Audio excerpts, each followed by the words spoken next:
दोस्तों, मैं हूं सूरज और आप देख रहे हैं आपका अपना यूट्यूब चैनल द एग्ज़ाममेट। दोस्तों, पिछले वीडियो में आपने देखा था एडिटोरियल करंट अफेयर के प्रैक्टिस सेट संख्या 1। तो यहाँ पे आप देखने वाले हैं प्रैक्टिस सेट संख्या 2 के प्रश्न। तो यहाँ से हम ले लेते हैं रेड। ठीक है, रेड ठीक है। यहाँ से अब चलिए शुरू करते हैं पहले नंबर सवाल से। एक नंबर सवाल है, इस सूची से मिलाना है। एक अभ्यास का नाम दिया हुआ है और उसका आयोजन स्थल दिया हुआ है। तो चलिए मिलाते हैं दोस्तों। ए का है मिलन 2026 का आयोजन कहाँ हुआ है, तो मिलन 2026 का आयोजन होगा विशाखापट्टनम में। मित्र शक्ति 2025, तो मित्र शक्ति 2025 का आयोजन कहाँ हुआ, बेलगावी कर्नाटका में हुआ। अखंड प्रहार आपका हो जाएगा जैसलमेर में। विनबेक्स तो आप जानते ही होंगे, हनोई में। चलिए देखते हैं आपका एक नंबर 4-2-3-1, 4-2-3-1। तो ऑप्शन नंबर आपका ए सही हो गया। ठीक है दोस्तों, चलिए शुरू करते हैं। अगला सवाल देखते हैं। मलेशिया के कुआलालंपुर में 47वें आसियान शिखर सम्मेलन के साथ वर्चुअल रूप से आयोजित 22वें आसियान भारत शिखर सम्मेलन के दौरान किस वर्ष को आसियान भारत समुद्री सहयोग वर्ष घोषित किया गया है। तो आसियान भारत समुद्री सहयोग वर्ष घोषित किया गया है 2026 को। किसे घोषित किया गया है, 2026 को घोषित किया गया है। तीसरा नंबर सवाल देखते हैं। संसदीय कार्य मंत्रालय ने नई दिल्ली में राष्ट्रीय ई विधान एप्लीकेशन पर तीसरा राष्ट्रीय सम्मेलन आयोजित किया है। राष्ट्रीय ई विधान एप्लीकेशन प्लेटफॉर्म भारत के क्लाउड इंफ्रास्ट्रक्चर डैश पर होस्ट किया गया है। तो यह किया गया है मेघराज 2.0 पर होस्ट किया गया है। कहाँ किया गया है, मेघराज 2.0। चौथा नंबर सवाल देखते हैं। कूनो राष्ट्रीय उद्यान और गांधी सागर वन्यजीव अभयारण्य के बाद कौन सा वन्यजीव अभयारण्य मध्य प्रदेश में चीतों का तीसरा निवास स्थान बना है। तो यह बना है नौरादेही वन्यजीव अभयारण्य बना है। पांचवा नंबर सवाल देखते हैं। भारत ने आधिकारिक तौर पर आईनी एयरबेस पर अपनी उपस्थिति समाप्त कर ली है। तो आईनी एयरबेस किस देश में स्थित है, तो आईनी एयरबेस स्थित है ताजिकिस्तान में। आईनी एयरबेस कहाँ स्थित है, ताजिकिस्तान में स्थित है। चलिए छठा नंबर सवाल देखते हैं। फरवरी 2026 में किस शहर में बहुपक्षीय सैन्य अभ्यास मिलन 2026 की मेजबानी करने वाला है। तो आपने पहले नंबर सवाल में ही देखा था, मिलन 2026 की मेजबानी करने वाला कौन है, विशाखापट्टनम है। 7 नंबर सवाल देखते हैं। प्रधानमंत्री नरेंद्र मोदी ने शहीद वीर नारायण सिंह स्मारक एवं जनजातीय स्वतंत्रता सेनानी संग्रहालय, भारत का पहला डिजिटल संग्रहालय जो जनजातीय स्वतंत्रता सेनानियों को समर्पित है, उसका उद्घाटन किस राज्य केंद्र प्रदेश में किया है। तो यह किया है छत्तीसगढ़ में। चलिए 8 नंबर प्रश्न देखते हैं। संयुक्त राज्य अमेरिका संयुक्त राज्य अमेरिका के राष्ट्रपति डोनाल्ड ट्रंप को हाल ही में प्रदान किया गया ग्रैंड ऑर्डर ऑफ मुगुरुध्वा किस देश का सर्वोच्च सम्मान है। तो मुगुरुध्वा सम्मान है दक्षिण कोरिया का सर्वोच्च सम्मान है। चलिए 9 नंबर सवाल देखते हैं। राष्ट्रीय जैविक विज्ञान केंद्र और अंतर्राष्ट्रीय सैद्धांतिक विज्ञान केंद्र ने किस स्थान पर जैविक अनुसंधान और शिक्षा के लिए आर्टिफिशियल लर्निंग और इंटेलिजेंस केंद्र का स्थापना के लिए हाथ मिलाया है। तो यह है बेंगलुरु। चलिए देखते हैं 10 नंबर सवाल। इसमें स्टेटमेंट दिया हुआ है, इसमें चुनना है सही और गलत। तो रामदरस मिश्रा का निधन हो गया है, वे प्रसिद्ध साहित्यकार थे। तो बात सही हो, प्रसिद्ध साहित्यकार थे। प्रसिद्ध खिलाड़ी मैनुअल फेडरिक का हाल ही में निधन हो गया, वो हॉकी खेल से संबंधित है। ये भी सही है, हॉकी खेल से संबंधित है। तो पूछ क्या रहा है, सत्य कथन। तो सत्य कथन पूछ रहा है, तो दोनों सत्य है, मतलब ए और बी, 1 और 2 दोनों सही है। चलिए 11 नंबर सवाल देखते हैं। क्या कह रहा है 11 नंबर सवाल, 11 नंबर सवाल कह रहा है गोगाबिल झील जिसे हाल ही में रामसर साइट घोषित किया गया, वो भारतीय किस राज्य में स्थित है। तो गोगाबिल आप जानते ही होंगे, यह स्थित है बिहार में। बिहार का 5वां रामसर साइट बन गया है। चलिए 12 नंबर हम सवाल देखते हैं। निम्न में से कौन सा भारत में अत्यधिक गरीबी उन्मूलन करने वाला राज्य बन गया है? तो यह बन गया है केरल बन गया है। कौन बन गया है? केरल बन गया है। 13 नंबर सवाल देखते हैं। भारतीय महिला क्रिकेट टीम ने doctor D Y. Patil sports academy Navi Mumbai में आयोजित फाइनल में किस टीम को हराकर आईसीसी महिला वनडे विश्व कप 2025 का खिताब जीता है? यह जीता है दक्षिण अफ्रीका को हराकर जीता है। चलिए 114 नंबर सवाल देखते हैं। भारतीय नौसेना के सेवानिवृत्त युद्धपोत INS गोमती को उत्तर प्रदेश के डैश में होने वाले नौसेना शौर्य संग्रहालय में रखा जाएगा। तो यह रखा जाएगा लखनऊ में। चलिए दोस्तों 15 नंबर सवाल देखते हैं। उज्बेकिस्तान के समरकंद में आयोजित यूनेस्को महासम्मेलन में 43वें सत्र के दौरान किस शहर को यूनेस्को क्रिएटिव सीरीज नेटवर्क के तहत आधिकारिक तौर पर यूनेस्को का गैस्ट्रोनोमी का रचनात्मक शहर घोषित किया गया है? तो आप जानते ही हैं गैस्ट्रोनोमी का रचनात्मक शहर घोषित किया गया है लखनऊ को। चलिए देखते हैं अगला सवाल। संन्यास की घोषणा करने वाले भारतीय खिलाड़ी रोहन बोपन्ना किस खेल से जुड़े हैं? तो संन्यास की घोषणा करने वाले भारतीय खिलाड़ी रोहन बोपन्ना जुड़े हैं टेनिस से। चलिए अगला सवाल देखते हैं 17 नंबर। किस राज्य सरकार ने आधिकारिक तौर पर कुष्ठ रोग को अधिसूचित बीमारी घोषित किया है? तो कुष्ठ रोग को अधिसूचित बीमारी घोषित किया है महाराष्ट्र राज्य सरकार ने। 18 नंबर सवाल देखते हैं। किसे फ्रांस के सर्वोच्च सम्मान नागरिक सम्मान में से एक chevalier de la ordre national du merit से सम्मानित किया गया था? यह सम्मानित किया गया है सुनील कांत मुंजाल को। 19 नंबर सवाल देखते हैं। किस देश ने चौथी दक्षिण एशियाई एथलेटिक्स प्रतियोगिता 2025 में पदक तालिका में शीर्ष स्थान पर रहा है? तो यह रहा है भारत रहा है अपना शीर्ष स्थान पर। 20 नंबर सवाल देखते हैं। निम्नलिखित में से कौन सा देश दुनिया का पहला कैशलेस देश बना है? तो आप जानते हैं दुनिया का पहला कैशलेस देश कौन बना है? स्वीडन बना है। 21 नंबर सवाल देखते हैं यहाँ से। किस राज्य सरकार ने समुद्री सहयोग और निवेश को बढ़ावा देने के लिए अबू धाबी पोर्ट ग्रुप और अबू धाबी निवेश संसाधन और राष्ट्रपति कार्यालय के साथ समझौता किया है? यह समझौता किया है महाराष्ट्र सरकार ने। 22 नंबर सवाल देखते हैं। भारत और अरुणाचल प्रदेश में किस स्थान पर त्रिसेवा अभ्यास पूर्वी चंड प्रहार का आयोजन किया है? पूर्वी चंड प्रहार का आयोजन अरुणाचल प्रदेश से किस जगह पर किया गया है? तो मेचुका में किया गया है। 23 नंबर सवाल देखते हैं। किस राज्य पुलिस के साइबर क्राइम डिवीजन ने स्कूली बच्चों के बीच इंटरनेट सुरक्षा और सुरक्षित ऑनलाइन उपयोग के बारे में जागरूकता फैलाने के उद्देश्य से एक प्रमुख राज्यव्यापी कार्यक्रम साइबर जागो शुरू किया है? तो यह शुरू किया है पंजाब पुलिस। कौन सा पुलिस किया है? पंजाब पुलिस ने। कौन सा देश धूम्रपान पर पीढ़ीगत प्रतिबंध लगाने वाला पहला देश बन गया है, जिसके तहत 1 जनवरी 2007 के बाद जन्मे किसी भी व्यक्ति को भी धूम्रपान करने या तंबाकू खरीदने पर प्रतिबंध कर दिया गया है? तो यह है मालदीव। यह है आपका मालदीव। चलिए 25 नंबर सवाल देखते हैं। किस राज्य ने प्रधानमंत्री श्री हवाई पर्यटन हेलीकॉप्टर सेवा शुरू किया है?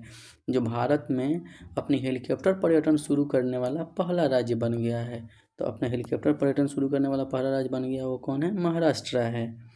चलिए 25 नंबर सवाल हो गया। 26 नंबर देखते हैं। 26 नंबर सवाल देखते हैं। किसे वैश्विक सुरक्षा और शांति को बढ़ावा देने में अंतर्राष्ट्रीय सहयोग बढ़ाने में उत्कृष्ट योगदान के लिए इंटरपोल का सर्वोच्च सम्मान पदक प्राप्त हुआ है? वैश्विक सुरक्षा और शांति बढ़ावा देने के लिए अंतर्राष्ट्रीय सहयोग बढ़ावा देने के लिए इंटरपोल का सर्वोच्च सम्मान मिला है, वह है शेख रशीद बिन अब्दुल अल खलीफा। 27 नंबर सवाल देखते हैं। G20 वैश्विक असमानता रिपोर्ट 2025 के अनुसार भारत के सबसे धनी 1% लोगों की संपत्ति 2000 और 2023 के बीच कितना प्रतिशत की वृद्धि हुई है? तो यह वृद्धि हुई है 62% की। 28 नंबर सवाल देखते हैं, ये भी स्टेटमेंट दिया है, इसमें सही गलत देखना है। तो नोंगक्रेम नृत्य महोत्सव मेघालय राज्य में मनाया जाता है, बिल्कुल सही कह रहा है, नोंगक्रेम नृत्य मेघालय राज्य में मनाया जाता है। च्वांगकुट महोत्सव मणिपुर में मनाया जाता है, ये भी सही है। तो यहाँ पूछ रहा है असत्य कथन, तो इनमें से कोई भी गलत नहीं है, तो इसका आंसर हो जाएगा डी। चलिए अगला सवाल देखते हैं, 29 नंबर सवाल। भारत के प्रधानमंत्री ने राष्ट्रीय गीत वंदे मातरम के 150 वर्ष पूरे होने के उपलक्ष्य में 1 वर्ष तक चलने वाला स्मरणोत्सव का उद्घाटन किया। वंदे मातरम किसके द्वारा लिखा गया था? तो आप सभी जानते हैं वंदे मातरम लिखा गया था बंकिम चंद्र चट्टोपाध्याय द्वारा। तो ऑप्शन में नहीं है, तो इसका ऑप्शन हो जाएगा डी। 30 नंबर सवाल देखते हैं, कैबिनेट की नियुक्ति समिति ने राष्ट्रीय कंपनी विधि अपील न्यायाधिकरण के अध्यक्ष के रूप में किसे पुनर्निर्वाचित को मंजूरी दी है? तो पहले से थे और उन्हें पुनर्निर्वाचित करने की मंजूरी दी है, वह है न्यायमूर्ति अशोक भूषण। 31 नंबर सवाल देखते हैं, समुद्री विज्ञान और सतत नीली अर्थव्यवस्था के क्षेत्रीय सहयोग को बढ़ावा देने के उद्देश्य से बिम्स्टेक भारत समुद्री अनुसंधान नेटवर्क का पहला द्विवार्षिक सम्मेलन किस शहर में आयोजित किया जाएगा? बिम्स्टेक का द्विवार्षिक सम्मेलन आयोजित किया जाएगा कोची में। अगला सवाल देखते हैं 32 नंबर, कौन सा राज्य सरकारी और निजी दोनों क्षेत्रों के सभी महिलाओं में कर्मचारियों के लिए प्रति माह 1 दिन सेवेतन मासिक धर्म अवकाश स्वीकृति करने वाला देश का पहला राज्य बन गया है? तो यह बन गया है कर्नाटक। हारून रिसर्च इंस्टीट्यूट की हाल ही में एक रिपोर्ट के अनुसार न्यूयॉर्क में सबसे ज़्यादा 119 अरबपति हैं। इस सूची में मुंबई में 90 अरबपति हैं। तो विश्व स्तर पर कौन सा स्थान रखता है मुंबई? तो यह विश्व स्तर पर मुंबई रखता है तीसरा स्थान। कौन सा स्थान रखता है? तीसरा स्थान रखता है। 34 नंबर सवाल देखते हैं, कौन सा देश 2026 की एशियाई युवा तीरंदाजी चैंपियनशिप की मेजबानी करने वाला है? 2026 का एशियाई युवा चैंपियनशिप की मेजबानी करने वाला देश है संयुक्त अरब अमीरात, UAE। अगला सवाल देखते हैं 35 नंबर, कौन सा राज्य जनजातीय समुदायों में आनुवंशिक विकारों की बढ़ती व्यापकता को समझने के लिए बड़े पैमाने पर जनजातीय केंद्रित जीनोम अनुक्रमण परियोजना शुरू करने वाला भारत का पहला राज्य बना है? तो यह बना है गुजरात। कौन बना है? गुजरात बना है। 36 नंबर सवाल देखते हैं, भारत कौशल रिपोर्ट 2026 के अनुसार देश के समग्र रोजगार क्षमता 2022 से बढ़कर 26 के बीच 22 से 26 के बीच 46.2% से बढ़कर कितना प्रतिशत हो गया है? तो यह हो गया 46% से बढ़कर 56.35% हो गया है 22 और 26 के बीच। 37 नंबर सवाल देखते हैं, किस संस्थान के शोधकर्ताओं ने एक नई प्रणाली तैयार की है जो मानव रहित हवाई वाहनों को GPS इंटर ड्रोन संचार या केंद्रीय नियंत्रण केंद्र के उपयोग किए बिना समन्वित झुंड में उड़ान भरने की अनुमति देता है? तो यह किया है IIT बॉम्बे ने, भारतीय प्रौद्योगिकी संस्थान बॉम्बे। अगला सवाल देखते हैं 38 नंबर, निम्न में से किसे उनके उपन्यास फ्लैश के लिए बुकर पुरस्कार का विजेता घोषित किया गया? फ्लैश के लिए बुकर पुरस्कार का विजेता घोषित किया गया डेविड सजले को घोषित किया गया है, डेविड सजले को। ऊपर कर देते हैं, डेविड सजले को घोषित किया गया है।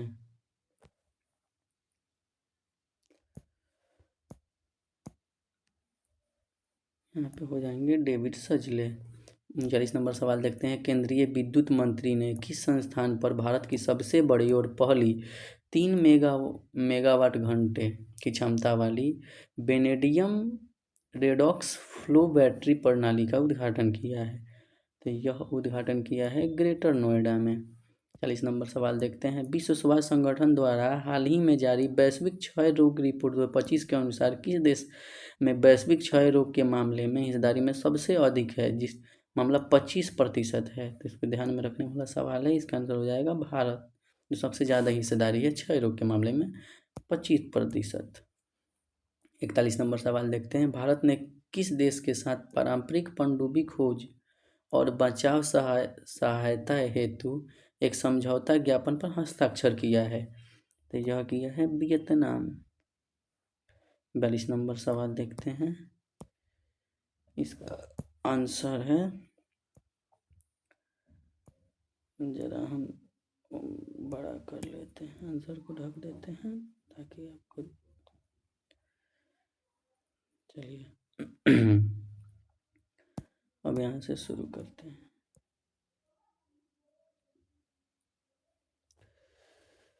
तो यहाँ देखते हैं 42 नंबर सवाल। वैश्विक ऊर्जा परिदृश्य 2025 रिपोर्ट के अनुसार भारत 2025 तक गैर जीवाश्म स्रोतों से ग्रेड से जुड़ी बिजली क्षमता का 50% प्राप्त कर लेगा। यह रिपोर्ट किस संगठन द्वारा जारी किया गया है? यह रिपोर्ट जारी किया गया अंतर्राष्ट्रीय ऊर्जा एजेंसी द्वारा। 43 नंबर सवाल देखते हैं। कौन सा देश 2027 में संयुक्त राष्ट्र के COP32 जलवायु शिखर सम्मेलन की मेजबानी करेगी? तो COP32 शिखर सम्मेलन 2027 की मेजबानी करने वाली है इथोपिया करने वाली है। ठीक है दोस्तों, आइए देखते हैं 44 नंबर सवाल। किस राज्य केंद्र शासित प्रदेश सरकार ने एक digital platform school web app launch किया है, जिसका उद्देश्य अपने स्कूलों में शिक्षा और प्रशासनिक प्रक्रिया का आधुनिकीकरण करके शिक्षा प्रणाली को अधिक स्मार्ट, पारदर्शी और सुलभ बनाना है? तो यह शुरू किया है दिल्ली राज्य ने शुरू किया है। 45 नंबर सवाल देखते हैं। किस कंपनी ने कर्नाटक के विजयनगर में अपना पहला और भारत का सबसे बड़ा ग्रीन हाइड्रोजन निर्माण संयंत्र चालू करेगा? तो यह चालू करेगा JSW एनर्जी लिमिटेड। 46 नंबर सवाल देखते हैं। कोलंबो विश्वविद्यालय में भारत श्रीलंका संस्कृत महोत्सव का उद्घाटन किया गया है। इसका आयोजन स्वामी विवेकानंद सांस्कृतिक केंद्र और किस संस्थान द्वारा संयुक्त रूप से किया जा रहा है? तो यह किया जा रहा है केंद्रीय संस्कृत विद्यालय नई दिल्ली द्वारा। आइए 47 नंबर सवाल देखते हैं।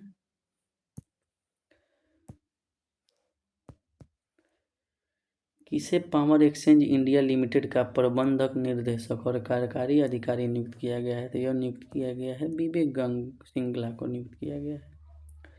48 नंबर सवाल देखते हैं। सिक्किम के लेप्चा समुदाय के कौन दो पारंपरिक वाद्य यंत्र को GI टैग मिला है? सिक्किम के लेप्चा समुदाय के दो पारंपरिक वाद्य यंत्र जिनका नाम है तुंगबुक और पुमटोंग पुलित, इसी को GI टैग मिला है।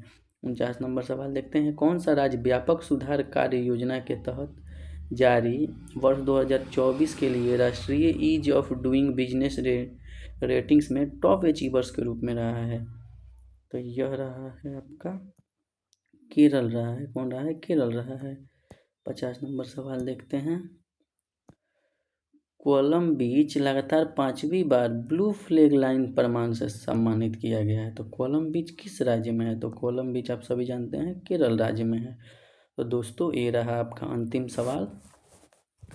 और यदि इस तरह के आपको और भी वीडियो चाहिए जो ऐसे करंट अफेयर, GK क्विज इस सब से जुड़ना चाहते हैं, तो हमारे चैनल को सब्सक्राइब करें, बेल आइकन को दबाएं और अपने दोस्तों के पास शेयर करें। अंत तक बने रहने के लिए बहुत बहुत धन्यवाद। और दोस्तों सबसे ज़रूरी बात यह है कि 1 जनवरी के दिन एक बहुत अच्छा सरप्राइज़ लॉन्च करने वाला हूँ आपके लिए। तो दोस्तों आप नए हैं तो चैनल को सब्सक्राइब करें और 1 तारीख को आएँ चैनल पे, आपको मिलेगा एक अच्छा सा सरप्राइज़ जो पूरे साल में आपके लिए बहुत काम लायक रहेगा। तो चलिए आगे नेक्स्ट वीडियो में, अभी के लिए जय हिंद, जय भारत।